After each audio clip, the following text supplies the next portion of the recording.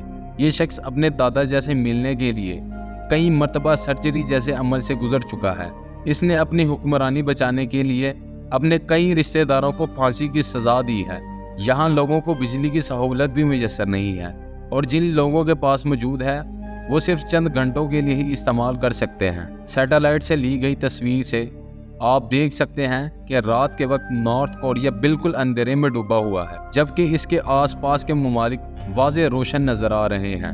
North Korea کے انہی قوانین سے ڈر کر ہر سال لوگ چین اور ساؤتھ کوریا فرار ہو جاتے ہیں، مگر ایسا کرنا بہت مشکل کام ہے کیونکہ پکڑے جانے پر انہیں سزائے موت دی جا سکتی ہے۔ تو یہ تھی دوستو نارتھ کوریا کی اصل حقیقت۔ مجھے امید ہے کہ آپ کو یہ ویڈیو پسند آئی ہوگی۔ ایسی مزید انفارمیٹیو ویڈیو دیکھنے کے لیے ہمارے چینل کو لازمی لائک اور سبسکرائب کریں اور اپنے دوستوں کے ساتھ شیئر کریں۔ اب میں حسن مالک آپ کو ملوں گا ایک نئی انٹرسٹنگ ویڈیو کے ساتھ، تب تک کے لیے اللہ حافظ۔